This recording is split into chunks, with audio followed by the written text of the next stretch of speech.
sports are like these invisible string that connect between people, and if we strategically use that, we can build good relationships onward. In today's status quo, we can see how there are a lot of international competition, like the Olympic Games. Let's take that for example. And in the Olympic Games, there are many sports that are being competed. Like let's just say soccer, swimming, track, basket, and etc. Yet in every international competition, there are just some sports that stands out more than other. Like let's just say in Olympic Games, track stands out than others because of how many people are more interested in watching track than the other sports. The thing is, about sports, you can't automatically be the best. It takes a lot of training to acquire skills. Like let's just say basketball. You want to be good in basketball, then you have to take a lot of practices. You have to learn how to pivot, how to shoot, how to dribble and all. Now, the goal for every country in international competition is to show a nation's quality of players, is to promote the country. It is also to gain medals, yet not only that, but it is also so we can get exposure for a country. In today's debate, our models for this side of the house is that we would prioritize funds. Notice how it's prioritized. That means we would just heavily invest instead of giving everything. So we would, so the funds given, we would give 75% of the funds to successful sports. Like let's just say the Olympic Games is coming. We would give 75% of the funds to track because of how track is very successful more than other sports. And the rest, which is still 25%, which is still a lot of funds, will go to other sports. This creates how a check and balance of how every sport will still get funded and no sport will get neglected. Now, these funds that we are giving them is used obviously for coaches, like finding a really good coach, or maybe in hydration, because it's also important to keep your health. Now, because of that, moving into my first argument, talking about how the goal for a country in international competition is to gain exposure, is to promote a nation. Now, if we do prioritize funding in sports that are successful, we can build integration, ladies and gentlemen. International competitions are between many countries, and from there we can build integration.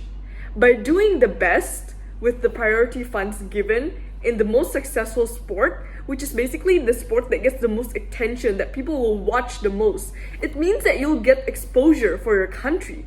And other people, which is like other leader of countries or other citizens in other countries, will see how much your country has potential to do well in sports. They will be like, wow, let's just say country A, they're doing so good in track, they must work so hard in it. It will place the image in the head of like, wow, they must train so hard for this, they work so hard. Now, this will give a couple of impacts towards your country. Firstly, it will give out exposure towards citizens of other countries. Let's just take an example. When other citizens see, let's just say in track, my country is doing good. Let's just take an example of Indonesia doing good. They'll be curious about, oh, Indonesia's sports players are so good. I wonder what is the condition in Indonesia, like how is Indonesia until their athletes are so good. It would make people curious, and it will lead to two things. Either they do a lot of searching to learn about our country, giving out exposure, or second, they would visit our country.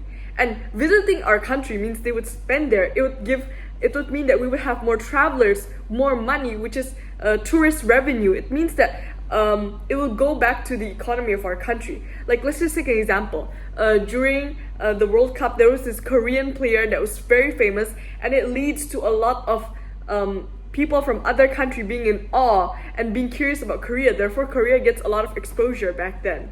Secondly, it can also impact towards our country because of how leaders from other country will see our country having good athletes, meaning that we have a work hard attitude. Because of how when you train to be good, you need a strong mental, you need to prove that you have the ability to work hard.